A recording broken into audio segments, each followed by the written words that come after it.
All right, here we go, Matt Pearlman. How are you today, sir? I'm doing great. How are you? I'm well. I'm well. So you were saying like you're not normally on this side of things when it comes to these conversations. Yeah, being the interviewee is certainly new to me. Probably Yeah. done it 3 times in my life.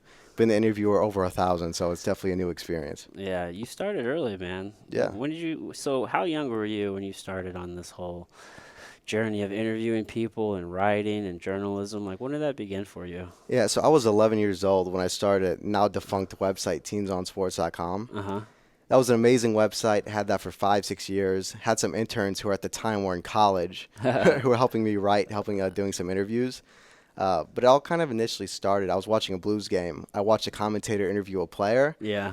and I knew I wanted to do it right there. My dad kind of got the website started sending out thousands of requests. My first interview was Brett Hall, so Oh, that's dope. it all kind of just fell into place from there. So when you were doing your interviews, like how were you like what was your format for those? Yeah, so the format was basically just what you think of a typical 11-year-old. I would have when I was that young, I'd have my Yeah, questions you just written out. read up all your Oh, questions, oh, emailed to them, or did you like I try w- to talk to them over the yeah, phone? I would Or talk to him on the phone, but I'd always have my questions written out. yeah, And it actually took me a long time to actually make it a discussion, something that you've kind of done really quickly in your writing interviewing career. For me, it took me a long time because I was initially really nervous, not just because they were famous, yeah. but Well, you're just 11, right. I bro. was 11. I was super nervous, but I interviewed Haloti Nada or Who's whatever his that? name is. He's an NFL player. Okay. When he was on I think the Ravens or something like that, and he was in his locker room. I was super nervous. I had my questions. I mean, my voice was very high pitched. I'm like, "What was your favorite?" But it would be the exact same Yeah, questions every time, and eventually, like favorites. right, And, right. And once I became more mature with all that, it got easier. But yeah, it wasn't an easy journey, but it was certainly well worth it. Wouldn't take it back. yeah, dude. So what were some of those early questions? Oh, the primary one, the first one. What advice do you have for whatever field you're in? Yeah. What are your highlights? Free time? I mean, those are just burnt in my mind. I mean, I said those questions a million times.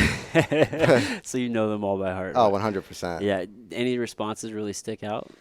Uh, I mean, I'd say it just depends because, when I were interviewing NFL players or MMA fighters, it would vary. I would always learn something new because Yeah. even though I was a hockey fan, I was never a fan of really any other sport. So when I'd venture out into golf and tennis and freaking billiards or something, I'd interview those people. I just learned something new every time. Oh yeah. So even as of recently, in the past 5 years, when I started interviewing musicians like Hozier, Kelly Clarkson, all those people, I had no idea about it. I interview people in theater. I had no idea about any of that. Yeah. But the thing is, I just learned something new every day. I can't think of anything in specific, but I'm sure there's been a lot. Oh, for sure, dude. I mean, Yeah. that's like the best part about Yeah. podcasting, dude. Just sitting down with people, having a reason to sit down with people that you otherwise like might not have Yeah. a reason to do that. And then we were talking, I like to do all this in person. Yeah.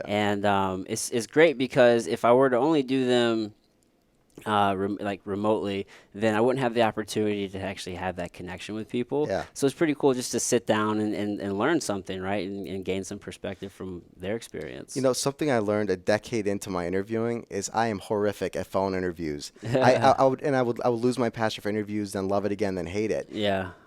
There's certain formats for like where you're doing in person, it works 100 times better. Or even with like Zoom or Skype conferencing, when you get to see that face to face, Yeah. you get to kind of format your questions with just their behavior, how they look, their emotions, when to Yeah. start, when to stop. If you're doing a phone interview or emailing you questions like what I used to do with you, Yeah. you just don't get that same type of feel because you're not really able. The questions are set in stone. Yeah. You really don't know exactly how they're feeling. What more you can kind of attain in that interview as you go along. Because Right. in an email interview with you, I'd send you like 5 questions. You're looking forward to the fight, blah blah blah blah blah. But that's it. You know Yeah. what I mean, so the in person or even Skype, or Zoom, which is what I do the most. Yeah, Zoom. It works. It works perfectly. Yeah, yeah. Zoom's a good one. It's new. It's new.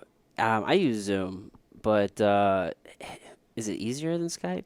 Well, I'm not technologically savvy, so I can It tell must you. be. Oh, so I can tell you, Zoom is freaking fantastic. It's Yeah. free. It's great. Skype does not work very well. I don't know what happened. It could just be me. Yeah, I don't know. I With don't the really use Skype either. It's not that good. I always FaceTime, or if somebody doesn't have FaceTime, Yeah. then I just tell them to do Zoom. Yeah, Zoom's Yeah. the easiest. I wonder if Zoom just seems a little bit more like business. It's just like scheduling meetings. It and doesn't then- matter. Yeah, I don't know. It doesn't matter. I don't know. Just a thought. Just a thought. Random thought.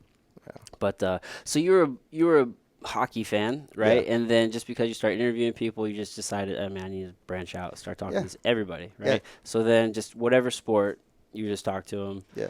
How are you like finding your people? Well, so what I would do at the beginning was so my dad, he had a background in like marketing, stuff like that. So he was kind of able to help me think of the best, the most effective, efficient ways of doing it. Yeah. So I started off with sending emails, a crap ton of faxes. That was a popular thing for me. I'd make phone calls with my high-pitched voice. Just And cold calling people. right. And so eventually what happened was I built up a portfolio, a resume where I'd have interviews with like Kevin Durant, Usain Bolt, and then I really didn't have to worry about sending all those emails. I could just, call. It's a much smaller world with the different sports than most people would think. Mm-hmm. And with hockey, I started out with it besides Brett Hall interviewing sports agents. And so I met up with a guy in That's a good Chicago. move. Right. So the sports agents were able to help me. Scott Norton was his name. I miss that dude. And one of his clients, Dustin Brown, is the captain of the LA Kings. So he Okay. got me that interview, which was huge. Yeah. And eventually it just kind of all, gets put together. It just takes time. Yeah, and the thing is, dude, like once you start doing more of them, Yeah. and like you start having some like experience under your belt, and you have Yeah. like the numbers behind you. Like I've done X amount of interviews, and like you said, I've interviewed with such and such.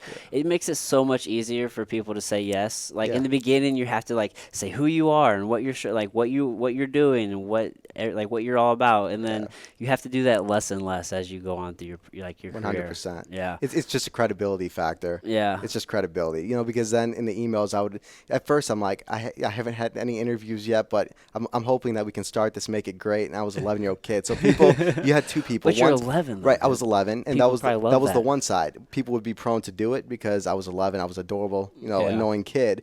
Or on the other side, they'd be like, I don't want to take him seriously and all that. Yeah. But in the day and age of today, where there are millions of podcasts, credibility is really the thing that sticks out the most. Yeah. In an email or phone call you send, I've interviewed blah blah blah.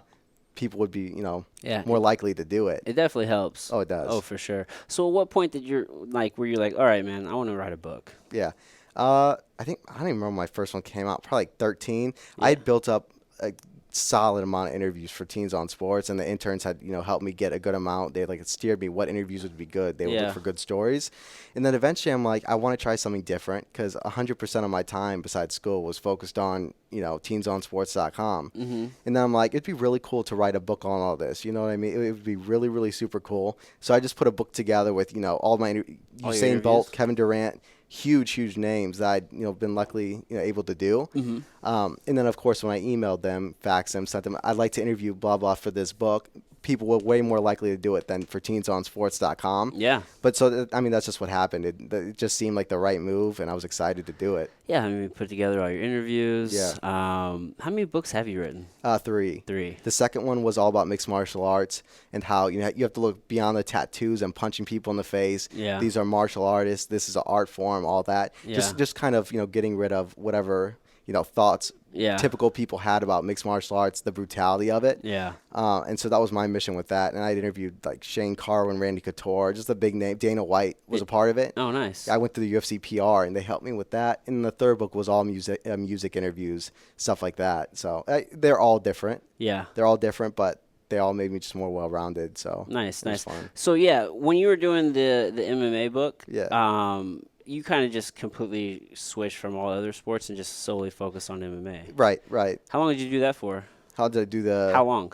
How long were you focused on MMA? Oh, well, even when I was compiling the MMA fighter interviews together, I was still interviewing everyone else for Teens on Sports. That one was more of, I didn't really have a set date of when I wanted that one to be published. Yeah. I just kind of, as I went along and kept getting bigger names, Yeah. I eventually was like, I want to put this book together to show people, that mixed martial arts really is not as, horrible as people say it is. It was really meant to just kind of fade some of that, ignorance away. Because, I mean, I'm sure as a fighter, there are a lot of people who don't really approve of it. Yeah. And I was just trying to get rid of, all those thoughts. Well, so. there's definitely a stigma about it. Oh, there you know is. what I mean? There's a whole lot of testosterone in that sport. Yeah. For sure. Well, I guess you can't say it so much these days because we have a lot of women, but shit, who knows? There's a lot of testosterone there too in some of them. But no, dude. Especially when you look at, combat sports in general are dangerous, right? But Right.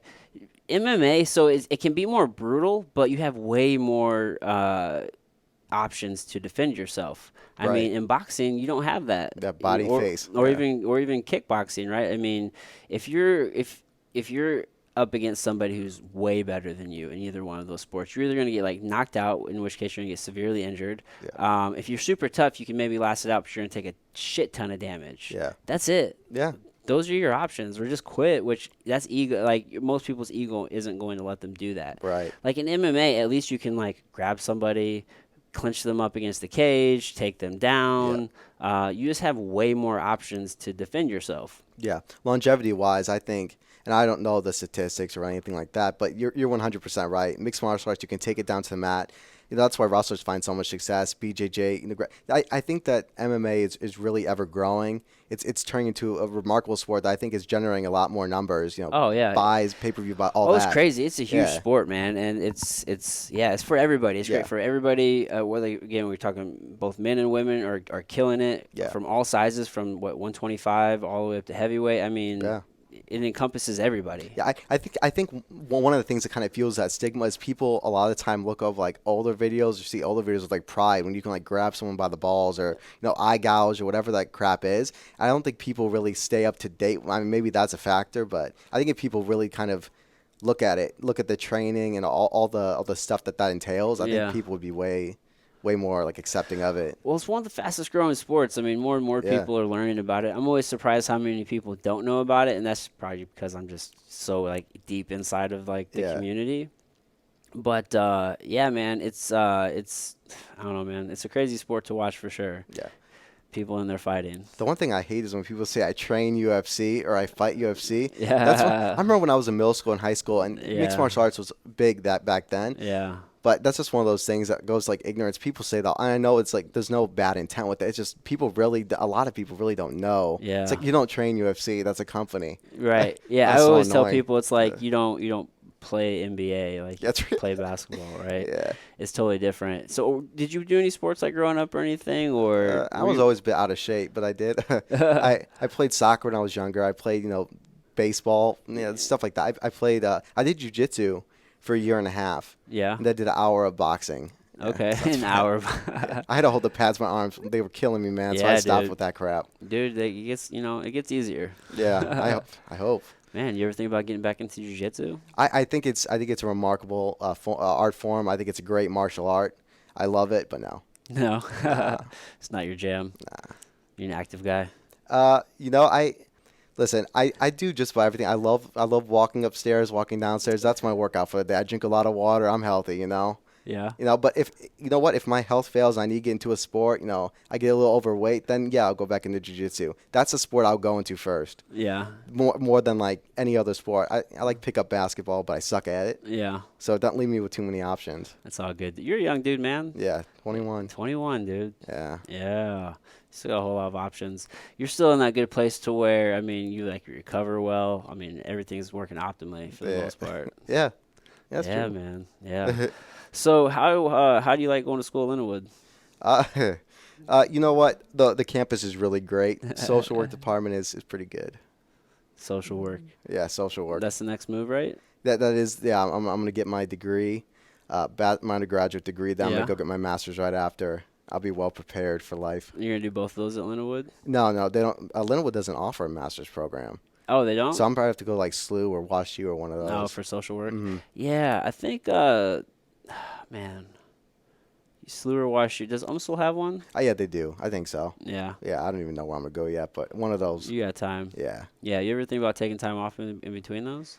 I right now, and I'm still gonna be doing interviewing, but Yeah. right now I'm really pursuing, fictional writing. We were talking about before, fictional writing, poetry, stuff like that. Yeah. I'm hoping I have a month left before school starts. Then this upcoming year I have a 500-hour practicum to do for social work.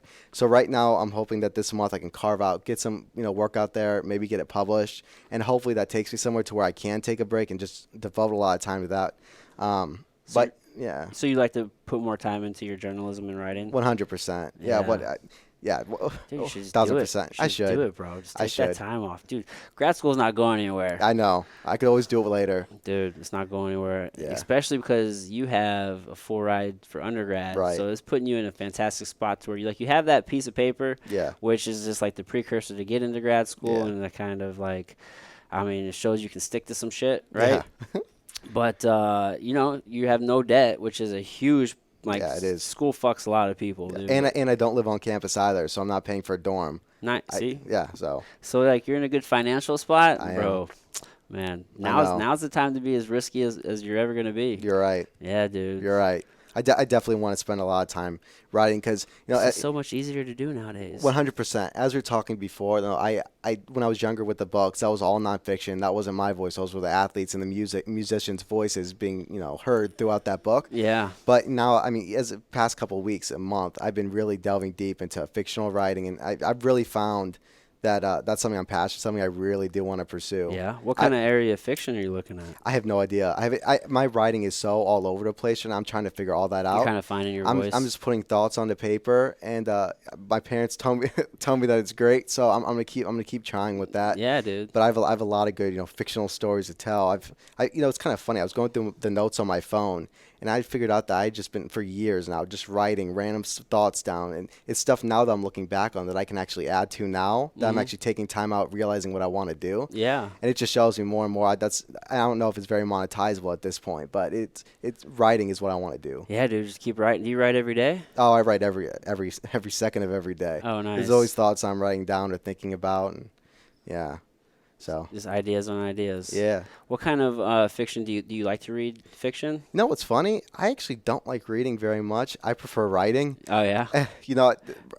It's just I'm trying to go deeper into poetry, and I want to get some structure, some format that people of the past have kind of done, just so I have some examples. Yeah. So I've been obviously reading some poetry, but I don't love read. I did when I was younger. I don't love reading anymore. I read the news.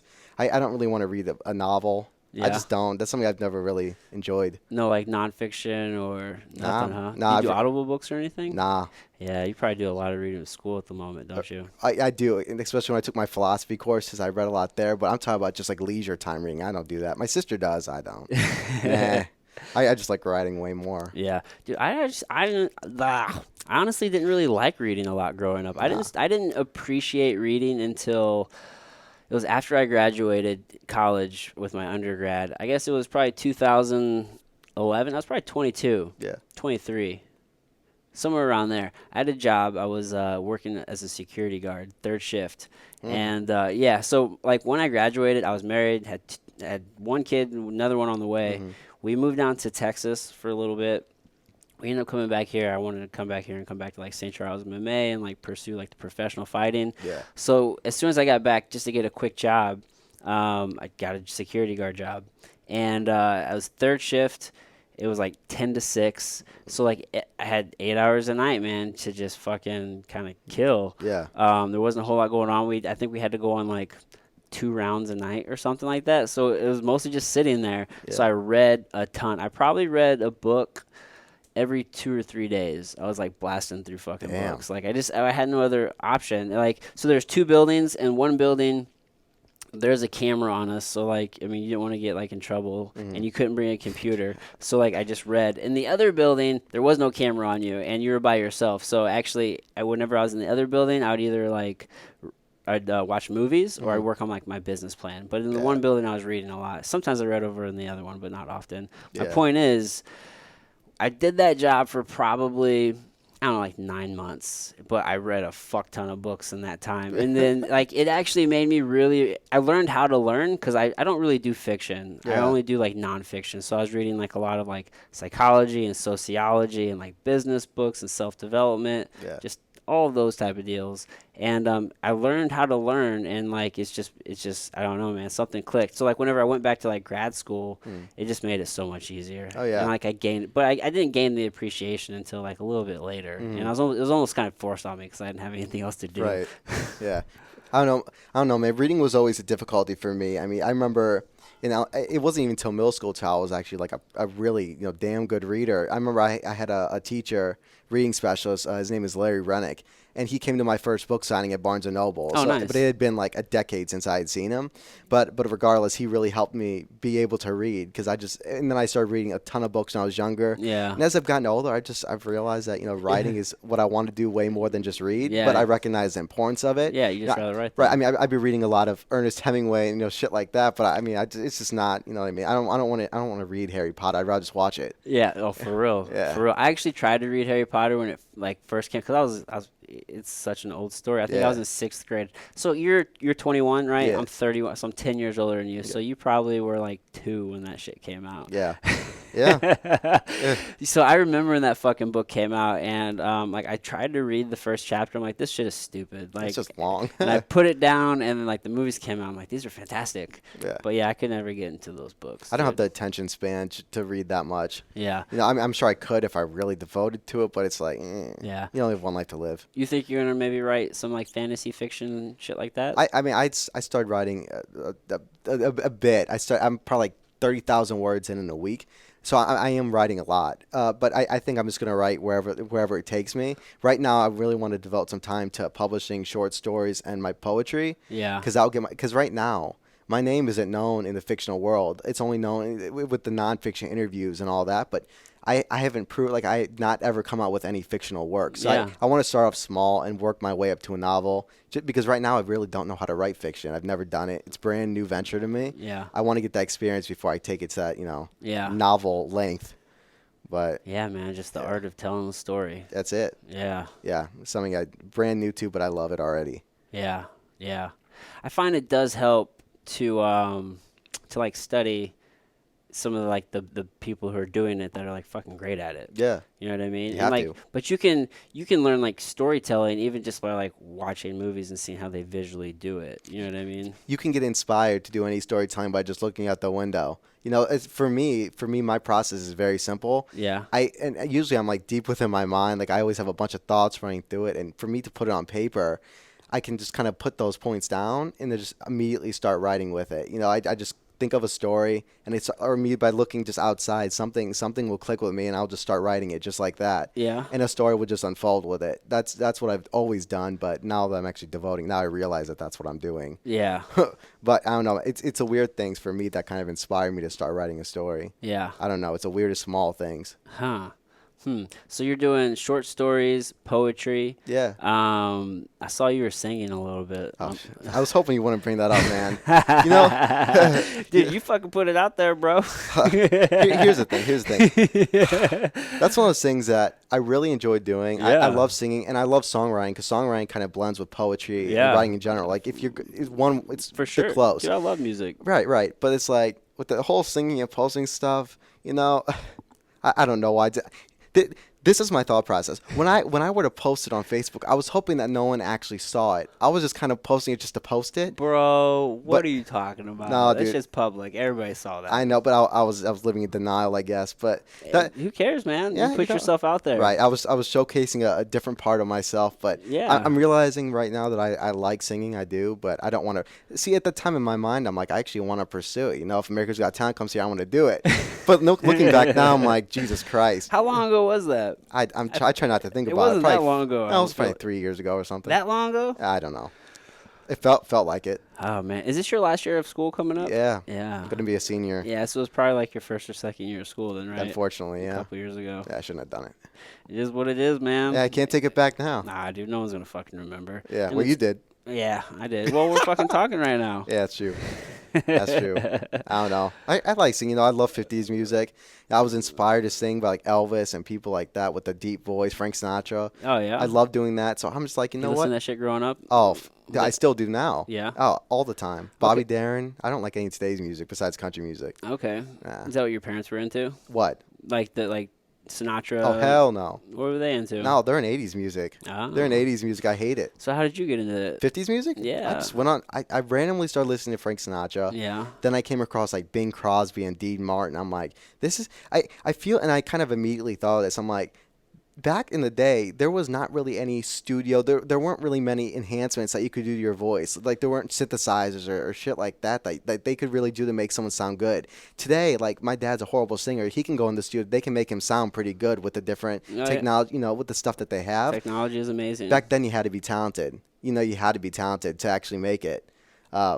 But I don't know, dude. There's something about 50. There was just something pure about it that I really like. I don't think we'll ever hear anything like that again. It was definitely unique to its time. Yeah, for sure. For sure. Yeah, sometimes I feel like I belonged back then. I'm like an old soul. Yeah. That's what I'm talking. I feel like I'm 80 sometimes, but yeah, I don't know. When you're 80, you're like, shit, dude. Yeah, Fuck, this is what 80 feels like. yeah. Huh. 50s music. So that's your primary like Oh, listening shit now. all So the what do you time. listen? You don't listen to anything differently? I listen to Bob Dylan a lot. Okay. No, I don't know. My sister just asked me this the other day. She goes, "What are some things you listen to when you're writing or getting ready for an interview or stuff?" And for some reason, I always listen to Bob Dylan. For I don't know what about him. Uh-huh. I don't know what about, especially not really interviewing with him, but some of his music's really sad, and a lot of the stuff I write about is sad for some reason. That's just my style. Mm-hmm. It's not really a reflection of how I feel all the time, but it is. It's just it's my niche. You know, it's what I write about. I tend to write better with sad stuff more than happy stuff. There's nothing wrong with that. Right. There's such a stigmatism on sad. Right. Like, we're not supposed to be sad, but it's 100%. A very natural human emotion. And, like, you really can't appreciate happiness without the sadness. 100%. And, like, we live in this weird place where it's like you're always supposed to be happy, which, which just feeds this, this prescription, whole big pharma, like, taking SSRI, like an antidepressant to make you feel better because you're sad. You shouldn't be sad. Yeah. Dude, it's totally fine to be sad. Right, 100%. I mean, it's personal, but I do have depression. You know what I mean? It's more of like situational. Yeah. Like if one thing goes bad, then I kind of catastrophize it all. Yeah. But in general, everything's going bad. Right. For me, and sometimes whenever I'm writing something sad, people get concerned. Like, well, why are you writing so sad? You know, we know you have blah blah blah blah. But it's like in general, like for me, it's just what I write about. It almost makes me feel better to write about. Right. It is definitely. That's a good word for putting that. You know, if I'm writing something sad, it kind of gets off my chest. I'm able to get it out there. Yeah. It makes me happy writing about sad stuff. Yeah, dude. So it's like, I mean, that's your own form of like antidepressant, right? 100%. Yeah, 100%. But I don't know, man. It's just my. I feel like everyone, like Nicholas Sparks, one of my inspirations. I love the dude's movies. Right, all fucking sad shit. I can't take his stuff, dude. But you're gonna end up crying. Someone you love is gonna end up dying. Bro, it's all romance, and then there's a little drama. But like The Notebook. Romance is heartbreaking in real life, but that's just some extra shit because you fall in love with someone and then they get cancer. Or they freaking get in a car accident. It's like, Nicholas, why are you putting me through that, man? Oh my God, just heartbreaking shit. Yeah. Kills me. Yeah. Every time. I don't know, dude. I love Nicholas Sparks.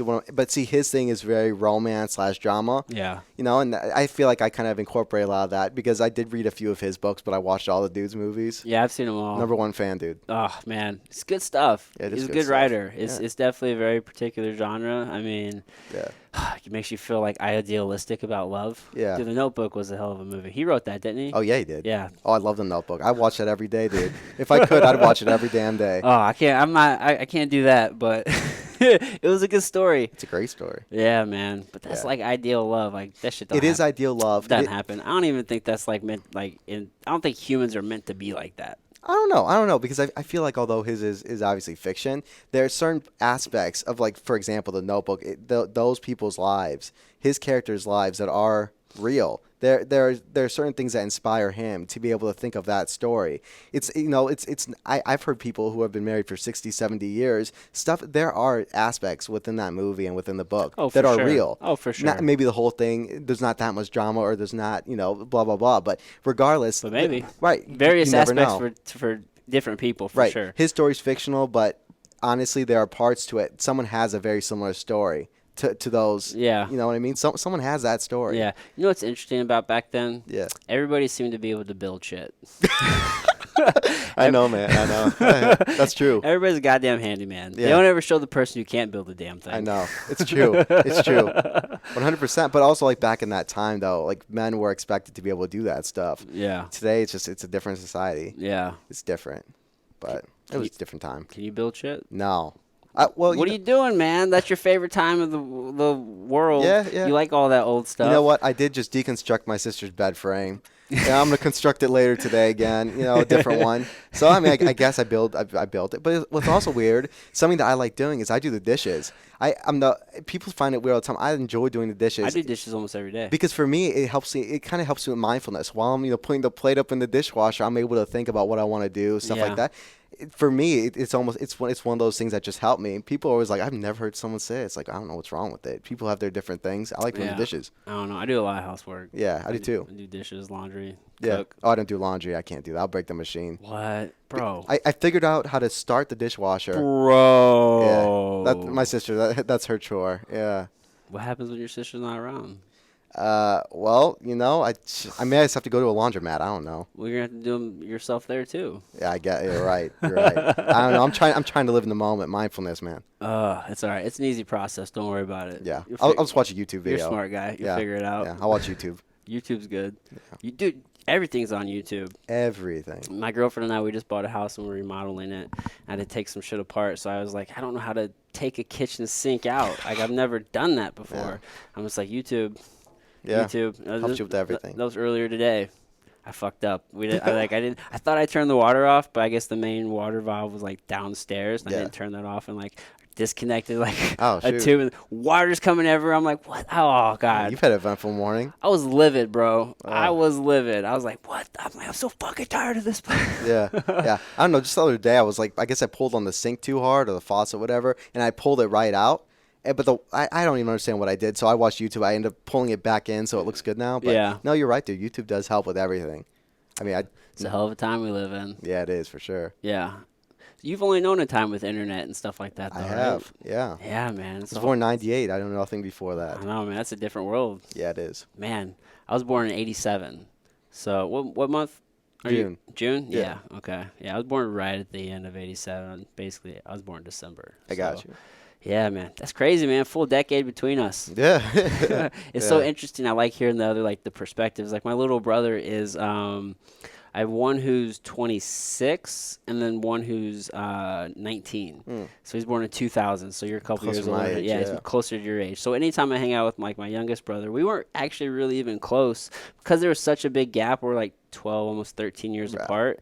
We were just in such different places, and like I'm just maybe a shitty sibling. Like I wasn't super close to him until he started getting like into his teenage years and like now, and it's just so interesting like to hear his perspective on it because you just grew up in a complete like when I grew up like there were computers, but I don't think my house like we didn't even have a computer with internet until I was in like 9th grade, 8th grade. Well, like, computers were maybe middle school. Right. Computers back then weren't near as advanced, I mean, as they are, not even remotely close as they are now. I mean, it's a whole different generation. Yeah, man. But it still baffles me. I was born in '98, but yeah, there's still things that I remember as, like, for example, like CDs and all that. That stuff that's all faded. I mean, it's Amazon Music now. You got everything's streamed, dude. Right. So I mean, there's still things with me that I.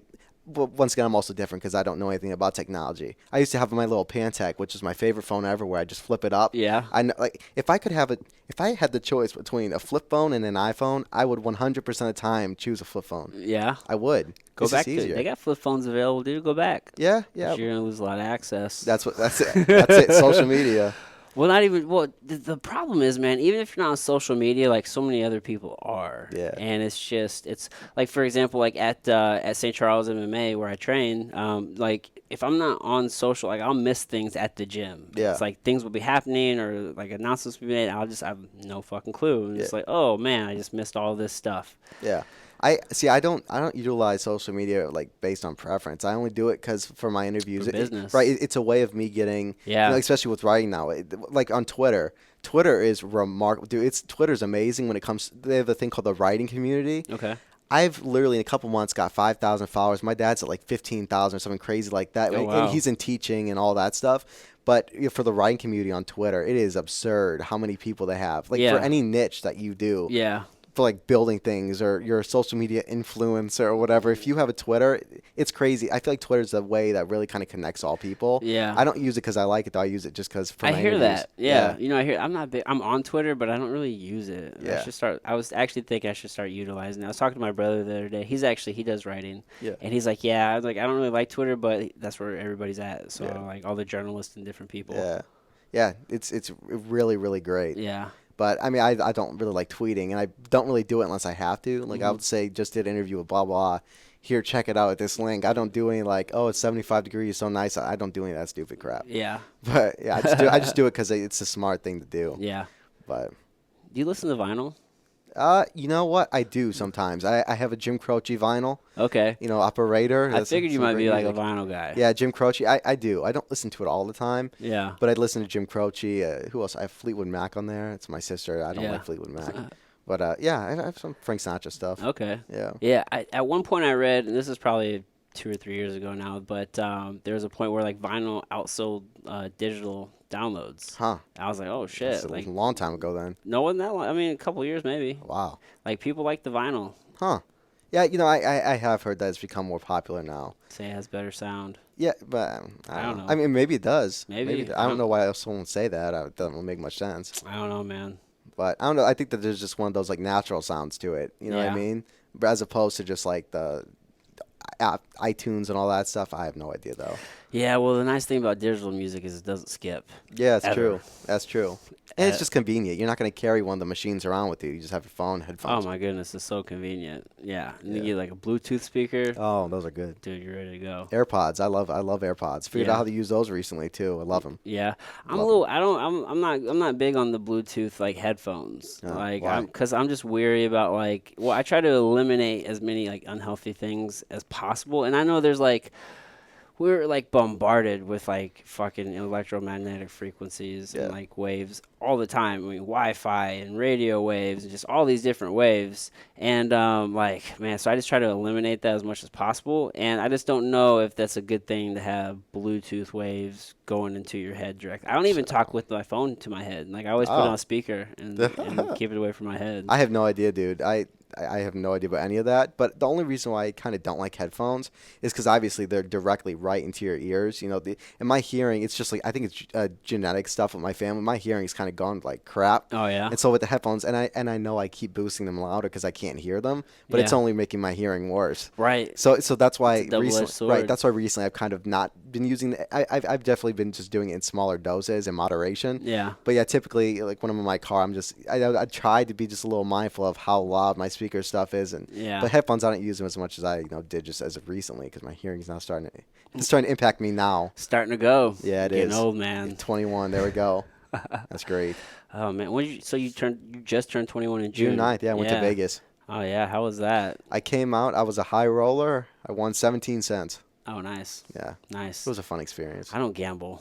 Yeah, well, I will not ever gamble again. Yeah, Yeah. I've went to a casino twice. Once was for my bachelor party, and I wasn't spending any money like other people were paying. And I went and took $20 up there, and I lost it. Yeah. And I was like, no, not for me. I mean, you're not supposed to win. You know, No. it all belongs to the house. It really does. I mean, some people, man, it's like you play enough, find your system, find your game. Yeah, but then you have to weigh how much you put into it versus how much you're getting. Because Yeah. like there was a woman behind me. She put in like $20, and she right behind me won like $3,000 off the machine. Oh wow. I'm like, yeah, that would have been great to win that much. Yeah, But those people get hooked though. It's such an unhealthy place to be, like in the casino. It's just there are a lot of small, minute little things that they do to keep you there. They don't. If you No look around a windows, casino, no clocks. You have no idea what you could be spending 48 hours there, and of course you're gonna be alert. You're not gonna be as sleepy unless Yeah. put pumping back a oxygen few. in But there. right, but fucking the lights, the sounds. right, everything they do there is Start very, giving very you free intricately. Yeah, booze. yeah. Everything they do there is meant to keep you to stay. Yeah. Which is why we went one time for my 21st, and I have no desire to go back. Yeah.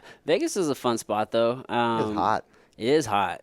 It in is the middle of hot. the desert. I've only been one time. I went last year. It was last August actually for a jiu-jitsu tournament, and I was like, man, I'm gonna hate this place. Like, this is not my scene. I don't like casinos. Like, it's just not it. Yeah. And I was like, man, this place is it's lively. There's always something going on. For sure. I like people watching. That's pretty cool. But the last night I was there, like we went to the Old Strip, which is I can't remember what the fucking name of it is. Fremont, maybe. Fremont Street, I think that's what it is. It was it's the Old Strip, and dude, we had I had a great time. Yeah. Vegas is a fun ass time. Are you a drinker? Did you drink? All right, so here's the deal with that. Prior to 21, I had never had a drink in my life. Really? When I was in third grade, I made a promise to myself to never have alcohol. You're just saying that because your parents are listening right now? Oh, or? no. It's 100%. I hate the smell of it's nauseating me. Hey, good for you, dude. It's poison. It's terrible for you. Well, see, but I got to finish this, though. In Vegas, I didn't have anything. I hurt my neck the last day I was there, so I could barely move. So I'm like just How'd you chilling hurt in my your bed. neck? I don't even know because it doesn't make sense to me. I fell up the stairs and I was fine. You fell up the stairs? I fell up. It happened to me just yesterday too. Was it like a stripper that was actually on your neck and you just don't want... Oh, Okay. oy vey. Anyway, I fell up the stairs and I went back to the hotel room. And then I just made a weird movement and my neck just locked up and it was painful. So whatever, I just chilled that last day there. Yeah. So nothing. And I guess that's how I heard it. But I did have a Corona back here in St. Louis with my friend at B-Dubs just right here. Yeah. It tasted like piss water. Dude. It was the worst thing I've ever had in my life. It was the. It's an acquired taste, bro. It's horrible, dude. I put it in my mouth and I wanted to die. Oh, really? Corona is such a light beer too. It tastes like water to me. Yeah, I don't even need to go further with that. You get the point. It's horrible, dude. I Yeah. had one taste. It was the biggest waste of $4 ever. It was horrible, horrible. That's funny. Ugh.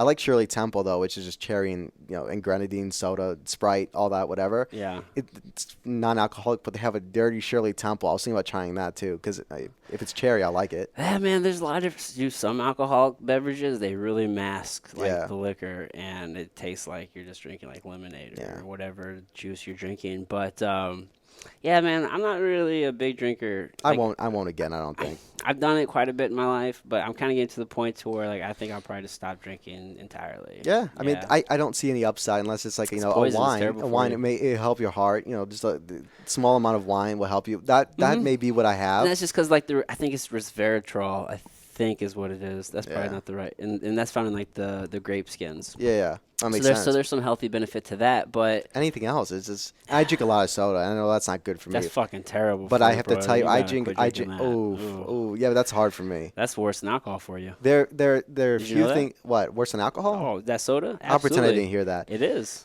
100%. I mean, of course I know soda's bad for me, but I love it though. It's absolutely terrible for I you. love It's it. killing you, bro. Yeah, but it's making me alive at the same time, dude. I love not. it. It keeps me awake. I need the caffeine. I mean, I hate coffee, so what other? And I'm not gonna have that energy. The what do they call it? Red Bull or 5 hour energy. Ugh, that's horrible. Yeah. Do you know Lucas Lopes? No. He's a local fighter here at Finney's. I remember when I was doing BJJ there, and he walked in with a Red Bull or whatever this big. Yeah. He consumed that thing within 10 minutes, dude. Yeah. And that's not good. That can't be good I for don't you drink either. energy drinks either. I do drink coffee. Coffee is actually good for you. Is it though? Absolutely. Are there any bad? I mean, I can't. It's all really that good for you? I mean, every person's different. Yeah. Like, we all respond to different things differently, Yeah. but coffee itself, absolutely. There's definitely benefits that have been associated with coffee. I had coffee for the first time recently. Yeah. I was on my way to Lindenwood, and I stopped by Starbucks. I'm like, I want a hot chocolate, please. And so they gave me the cup, whatever. It looked like it was small or grande. I don't even know what the size they call it there. Yeah. But anyway, and I tried it. It was the worst. It tastes like charcoal to me. They gave me a cinnamon frappe.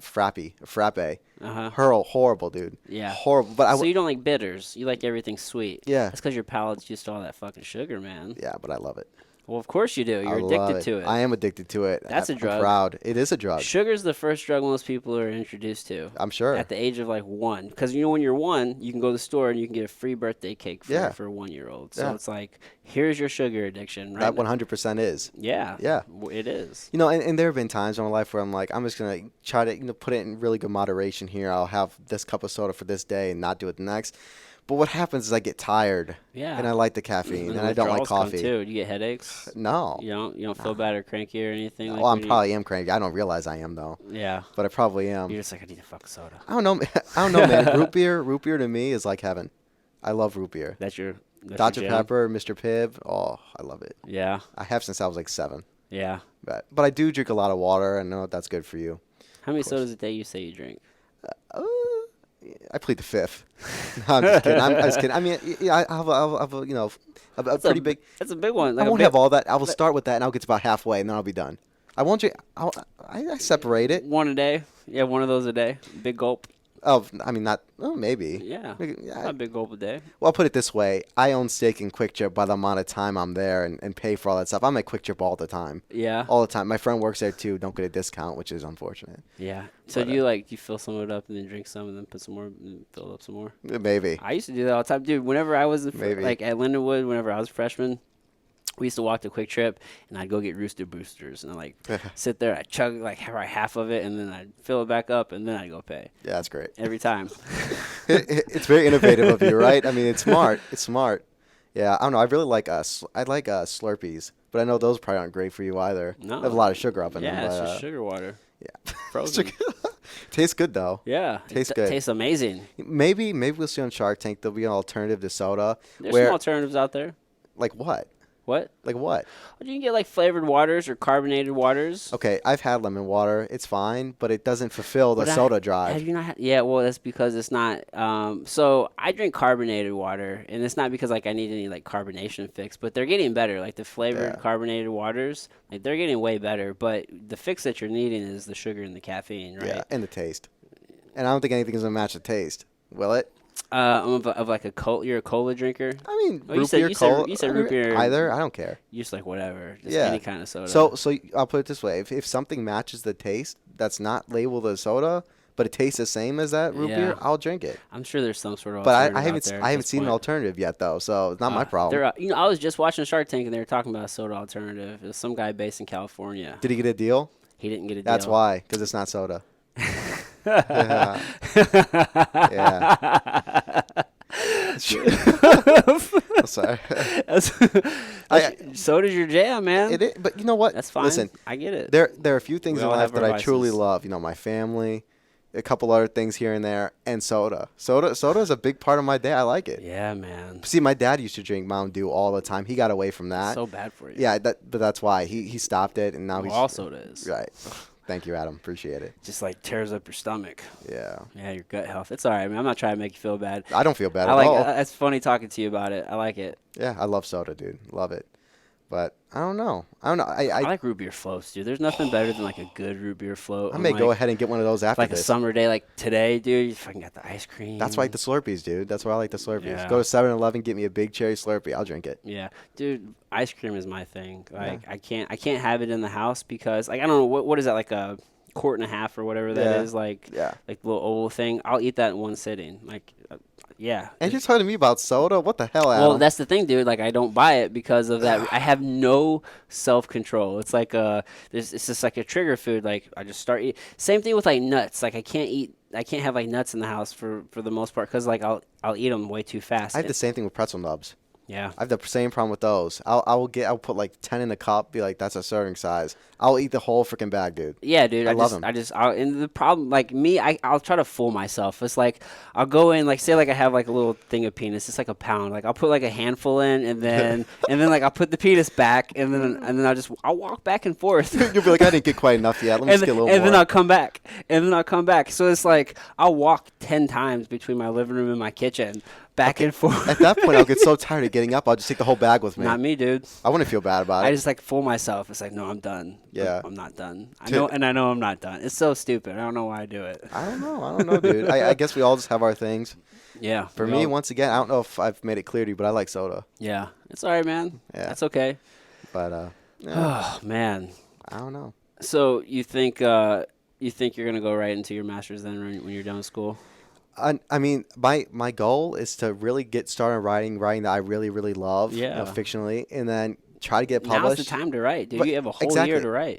Right now, I have a whole month. Yeah. I have a whole. That's a lot of time. I work, quite a bit of time here, but while I'm sitting at the front desk, I could be writing stuff like that. I just want to make sure that it stays true to what I want to write about. Yeah. And then if one of the literary magazines likes it and publishes it, then I'll maybe take a break and I'll really just start pursuing that. But once again, you got to build up, just like what we did in interviewing. You really have to build up, a nice resume before you can really just devote time to that.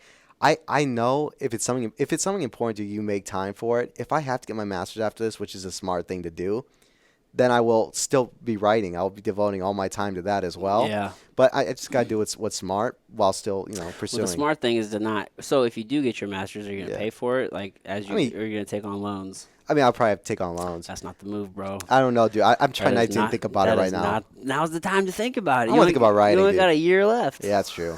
That's a year, though. It's a lot of time. Yeah. But I don't know. Quick. I have no idea. Yeah, of course. Yeah. My whole college career has gone by quick. Oh, hell yeah, dude. It all does. I think you should just focus on writing. Yeah. We live in such an amazing time, dude. You can just self-publish. And eventually, it takes one person to see it. Exactly. And then eventually get like a deal or something. Or just like one day you just have like your idea. You're like, oh, man, like let me write this book. Yeah. Smash out that book. And then with like social media today, it's like, dude, that thing could just like blow up. I mean, and luckily I have once again, like on Twitter, I have like 5,000 plus. Yeah. And I know, but see, those are all people in the writing community. But once again, I've not proven anything. These are all published fictional writers. They've never even seen my fictional writing because I barely even seen it yet. Yeah, But it's don't sell exciting. yourself short though. Well, of I course. mean, you're an author, you're a writer. Yeah, but it's very different. It's a whole different field. You know, like Yeah. when I compare it to when I was interviewing an MMA fighter to interviewing an NBA player. Yeah. This, from writing about nonfiction to writing about fiction, it's an entirely different field, entirely Right. different structure. For sure. I You mean, know, and it's something I have to get used to. But it's good that I already have a lot of people in the writing community right now who can buy my stuff or give me advice when I need it. yeah. Because I mean, I'm not a stupid dude. If I need advice, I'm gonna go ask people who have done it. Yeah. It would be foolish for me to just try to take it all on by myself without any guidance. Yeah. You know. So who are some of your mentors? Well, my parents, of course. Yeah.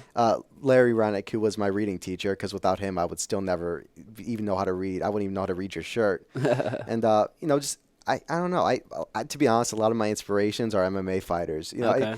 When I was younger, I would be interviewing a lot of fighters, you know, Yeah. for whatever website.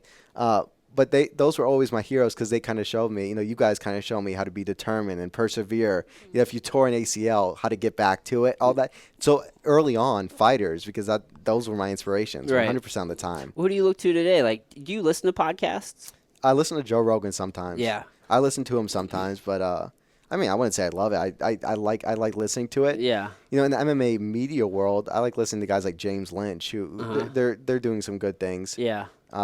But I mean, some of my favorite fighters today, I don't even know, dude. I like a lot of the local guys still. You know, Yeah. Sean Woodson, he just made it on the Contender Series. Yeah. That's great. Yeah, man. I don't know. I Sean like. works hard. Yeah, I respect just about every single fighter. Yeah. I respect just about everyone, even throughout the trash talk and all that. I respect every fighter. Yeah. Just for having the guts to get into the cage. That's something I've since I was 11 looked It's up something to. you've always looked at. Yeah. Yeah. So I mean, Yeah. they've taught me. Fighters have taught me a lot about how to just all those character traits that I talk about in my book. Those were mostly learned not just from my parents, but from MMA fighters in general. Yeah. From martial arts and all that stuff. Yeah. So even with writing about fiction, fighters, it's still my inspiration. Yeah. Well, there's just It so is. much like information like available today, and there's so many more people like putting out things. It's just like Yeah. what we talked about. Like if there's anything like you want to learn or if you want to do right, you like people who've already done it. Like Yeah. you have access to them. Everything. You know what I mean? So We- it's just like We have all the things at our disposal. We just have to, Yeah. effectively use it and stay with it. yeah, and like a mentor doesn't necessarily even have to be like a person that like you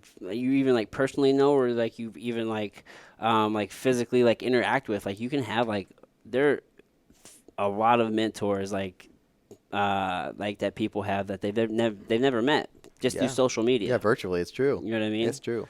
So it's just like, oh man, like I love this person's page. So like you know who just popped in my mind, Jocko Willink, right? Like I don't know if you're familiar with him. He's he was a Navy SEAL. He's just a bad man. He does some jujitsu and just one of the most like mentally tough dudes out there. And like one of his principles and philosophies is discipline equals freedom, right? Because like through discipline, like it kind of eliminates choice and like all of this like mental angst, and it's just like you just do it, like action over everything. And he wakes up at like 4:30 in the morning or 3:30, whatever, like super early in the morning. Always posts like a picture of his watch and like does little like motivational things on there, just like little clips.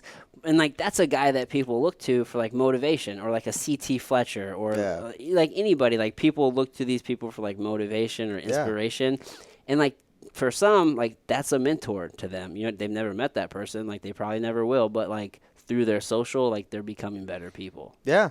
Yeah, that's very important. It's great. I feel like everyone has to have someone who they look up to, whether they know that person, if they've even impacted them, like just personally. But it's exactly what you're saying.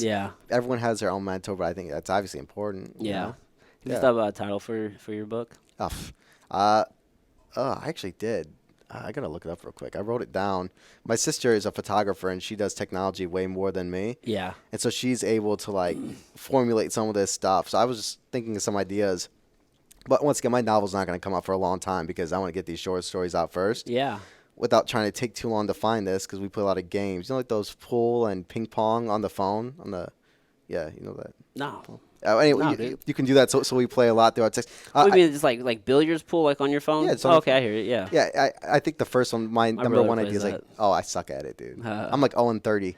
I deleted all the games off my phone. Really? Some time ago. I did too. Yeah. The only game I have is chess.com. Yeah, I don't have any games on there. Wow. Yeah, I'd be wasting my life like playing fucking games. I'd play like Scrabble a lot, or like Words Words with with Friends Friends. is Scrabble. Yeah, like Words with Friends is what I'd play for the most part. But I'm just wasting so much time. Yeah, but you also have to make sure that you have your free time where you could just kind of chill, Hmm. because everyone needs that. Because Decompression is super important. right, but like one of my main problems in life, one thing I've always dealt with, it's been one of the things that's always difficult for me is burnout. So like for example, of course my parents being therapist, my mom being a therapist has really kind of helped me through that.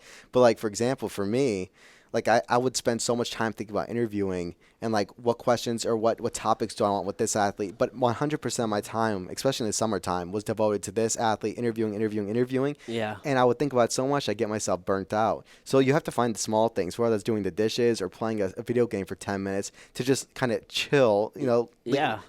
I don't know, because for me, burnout's always been a problem. So I've had to come up with like ways of ensuring that I don't get burnt out Yeah. if it's something I truly want to pursue. Just kind of ways to calm your mind. Yeah, so like for me, sometimes playing billiards or whatever on the phone with my sister, playing ping pong at our house, that's one of those things that just prevents burnout because it happens to everybody.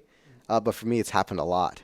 Yeah. So yeah, I'm sure you've kind of seen it. But like when I did my interviewing and then pursued music for that little bit and then stop with the music, that's burnout. Why I'd stop and then keep going and then stop. It's not a fun way of living your life. Yeah. So you have to sometimes find the small things that can kind of just Yeah. help you through it. Yeah, yeah, burnout's not fun. Well, that's like a problem with like when because you started so young, like when Yeah, kids like find a path that's pretty advanced, like you're like, all right, I want to like interview people, and yeah, like that's a very clear direction. Like when people, you see it in sports all the time, right? Like kids are like, this is my sport, and they live this sport. They burn the fuck out yeah, because you're just doing that same thing all the time. It's yeah. it's so common. 100%. Yeah. 100%. I was so happy to find, my drive, my passion at such a young age. But with that, there are things sometimes that, for me specifically, that I can think of, it was always burnout, where I'd stop and I'd try to find this new venture and I'd stop that venture because it wasn't working out. Then I'd go back and I'd go forward and then back. And Yeah. it's just not good. Yeah. Do you ever meditate or anything? No, but I mean, I'd say that the small things I kind of incorporate in my life is my own meditation. Yeah. It's just my own way of getting in my own head and just really kind of thinking why I'm doing this, weighing the pros and the cons. That's just stuff I've really like learned, and this is something I've learned throughout social work, to critically think and to really think a lot. Just make sure it's just that for me. I have a lot of different things that I do that kind of it's meditative for me, Yeah. but no, I We all don't. got to find our own things. You have to. For me, it was just weird. The weirdest thing is the dishes. I don't know why I like doing dishes. It's not even about the dishes, obviously. It's just about me really thinking and really just while I'm doing something that's being productive and actually doing something. Yeah. I'm able to just think about my goals for that week. Or I don't even think ahead anymore, really. I always think of what I need to do today to get me to the next step. Yeah. So I really don't think about tomorrow as much. Or if I'm stressed out about something I'm doing tomorrow, I think about today. Yeah. What do I need to check off the list today? Yeah. And that's been really helpful for me. Helps keep you present. It's been beneficial for sure. Yeah. But Man, dude.